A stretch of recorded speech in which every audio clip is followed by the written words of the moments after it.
La primera parte se refiere al contexto histórico entre los siglos XVI y XVIII. Sus capítulos versan lo que era necesario mirar primero, aspectos generales de la iglesia indiana, para luego hacer el enfoque en la diócesis de Santiago y después en la región de Cuyo. Y con respecto a esto hay que decir algunas precisiones esenciales. Primero, que la iglesia colonial, ¿qué es la iglesia colonial? ¿En qué se enmarca? En un régimen de unanimidad religiosa. La legislación religiosa regía la sociedad, era uno de los pilares de la sociedad. Además, la iglesia colonial se vio inmersa en un panorama diferente al europeo, sumamente complejo por la multiplicidad de factores que incidieron en él y que no se limitaban a lo puramente eclesiástico, sino que también incluía cuestiones políticas, de guerra, étnicas, económicas, culturales, militares. Todo esto sobre un trasfondo europeo difícil, que es el de la irrupción del cisma luterano, los conflictos que él desató, frente a lo que la Iglesia sentó oposición doctrinal a través del Concilio de Trento, celebrado entre 1545 y 1563,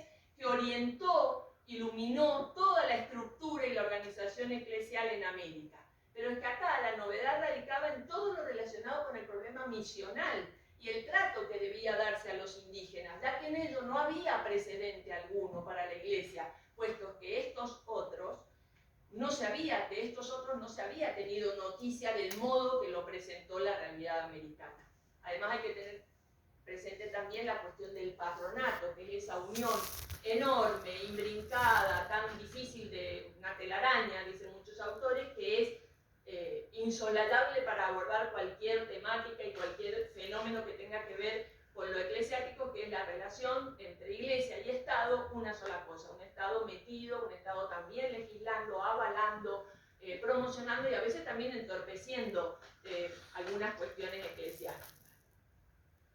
La diócesis, bajando la lupa, la iglesia indiana, la diócesis chilena fue un territorio complejo para la corona, todo Chile fue un territorio complejo para la corona.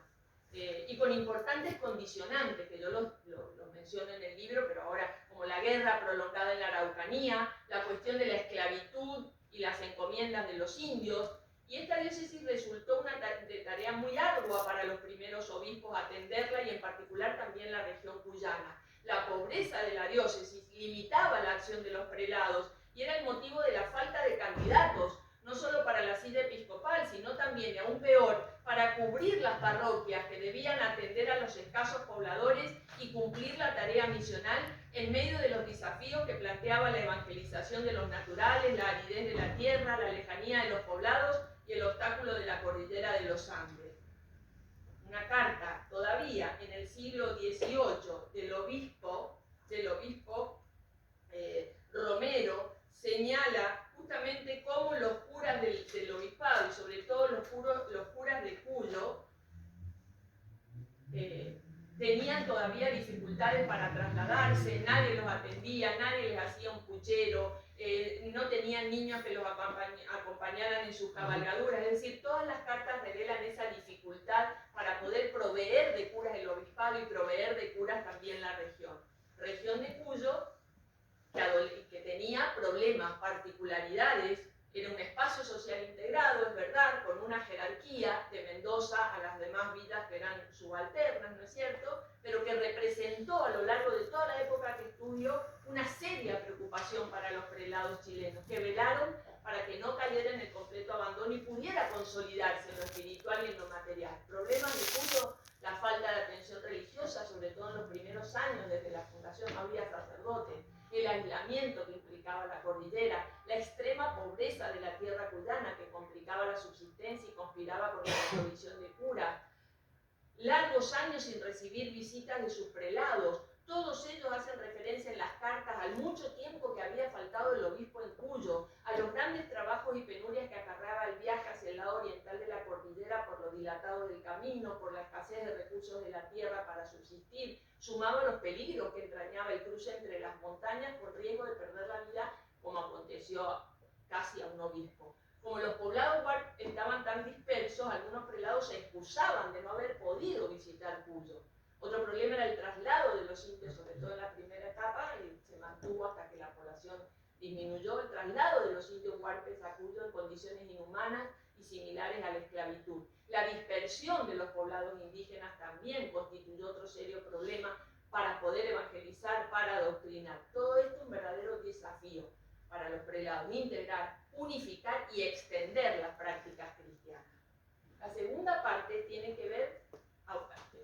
abordaje de las figuras de los obispos de Santiago de Chile, las características principales del gobierno episcopal y el tratamiento de los sínodos y de las visitas como instrumentos legislativos y pastorales. Comprende también esa segunda parte el desarrollo de las visitas efectuadas a Mendoza y Cuyo y todo aquello que dispuso cada obispo para ordenar la vida religiosa y social de la región.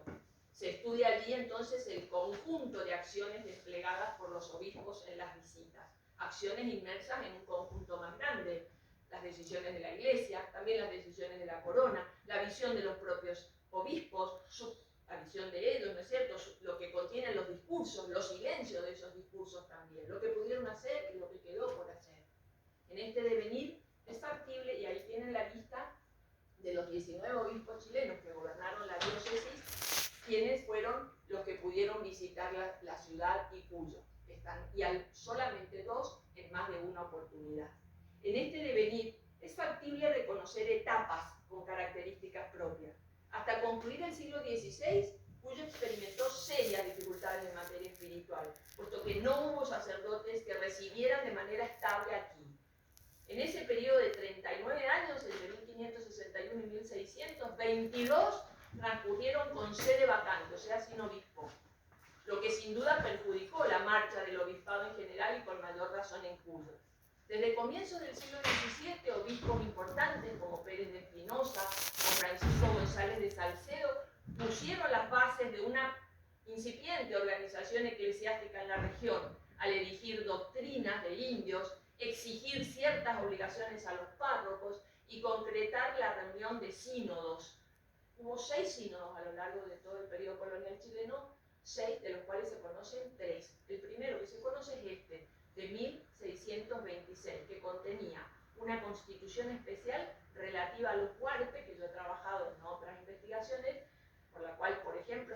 excomulgaba a todos los encomenderos chilenos que hacían llevarse huarpes de Mendoza a Chile y dificultaba toda la evangelización, el asentamiento, la procreación, la vida familiar. Desde la segunda mitad del siglo XVII, fundamentalmente durante el transcurso del XVIII, es otro tiempo. La jerarquía eclesiástica intentó llevar a cabo algunas acciones en Cuyo para mejorar la atención de la zona, al establecer nuevas poblaciones rurales, proponer una mejor remuneración a los párrocos, crear viceparroquias, sumado a lograr un mejor equipamiento religioso de la región, tanto de personas como de seres litúrgicos, y entendiendo también el término equipamiento religioso que nos pareció apropiado como el conjunto de disposiciones tendientes a fortalecer la acción y el control eclesiástico. Con respecto a las visitas en sí, a partir del entrecruzamiento de fuentes, entendemos haberlas reconstruido en su dimensión espacial y normativa y contextualizado. Partes de ellas quedaron asentadas en los autos de visita, como mostré a la parroquia matriz. Otro registro quedó expresado en las cartas, como esta del mismo obispo Humansoro al rey, en donde uno puede leer, y otras pudieron ser extraídas de otras fuentes a las que acudimos. Señor, no cumpliera mi obligación si no diera cuenta a vuestra majestad de mi venida a la visita de esta provincia de Cuyo, y de cuán lastimado tengo el corazón en ella, por haber visto por experiencia de los daños espirituales que se siguen del servicio personal de los indios de Chile, se experimentan en la provincia aún por mayor agravio de los miserables indios. De los de Chile tengo dado a vuestra merced larga cuenta en muchas ocasiones. De los de acá tengo más que decir de los referidos, que padecen la misma esclavitud que los de Chile,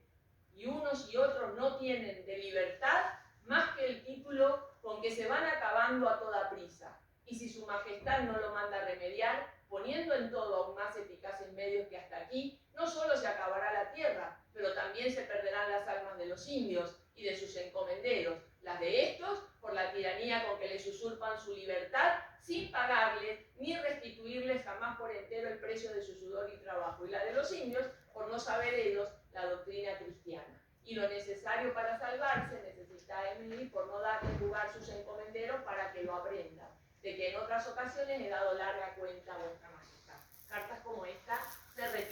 repiten a lo largo del tiempo.